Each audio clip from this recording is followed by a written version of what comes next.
Deuxième journée dans les Pyrénées, c'est un géant du Tour de France qui se dresse sur la route des coureurs, le col d'Aubisque, 16 km à 7,1% de moyenne. Et malgré la fatigue, ça part vite, très vite même, 49 km couverts dans la première heure de course.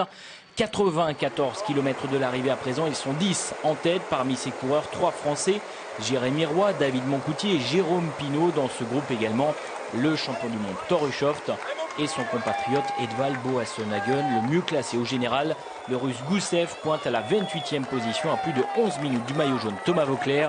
Journée tranquille pour la formation Europcar. Les premiers mètres de l'ascension de l'Aubisque est déjà un démarrage, celui du Norvégien Thor Hushovd. Réaction derrière de Jérémy Roy. David Moncoutier fait de la résistance, mais c'est bel et bien le coureur de la FDJ qui bascule en tête. Derrière, pas d'attaque dans le peloton des favoris, tout va bien pour Thomas Voeckler. Moncoutier est pointé à 54 secondes, Hushovd à 2 minutes et 5 secondes de Jérémy Roy. C'est un contre-la-montre qui débute à présent. Le coureur français donne tout ce qu'il a, mais l'écart se réduit. Ils sont deux face à un seul homme. Le retour est inévitable. Le champion du monde sort, David Moncoutier, et revient sur Roy qui n'arrive pas à rester dans le sillage du Norvégien. Surpuissant, Hushovd s'impose. C'est sa 9e victoire sur le Tour de France. On écoute le vainqueur du jour. Je suis très heureux d'avoir remporté cette étape, qui plus est en solitaire et avec le maillot arc-en-ciel. C'est vraiment un rêve. Et c'était un grand moment quand j'ai réalisé que je pouvais remporter cette étape. Le Norvégien s'impose devant David Moncoutier. Les deux coureurs ont collaboré dans les 30 derniers kilomètres. Fallait-il le faire? Erreur tactique ou non?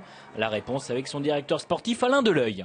Disons qu'on connaît les qualités de descendeur de David qui ne sont pas tout à fait exceptionnelles quand même. Il n'avait pas mis assez d'écart entre lui et puis Thor Hushovd qui est lui par contre un descendeur hors pair.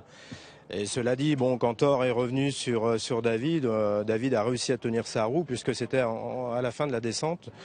Je pense qu'il a collaboré après. Et pour répondre à certains de vos confrères qui viennent de critiquer un peu l'attitude de David, je pense que pour gagner une étape, il faut déjà aller chercher le coureur qui est devant. Donc David ait collaboré avec Thor Hushovd, moi ça me chagrine absolument pas parce que pour gagner une étape, il faut aller chercher, quel que soit le coureur et quelle que soit la nationalité du coureur, il faut aller chercher celui qui est devant.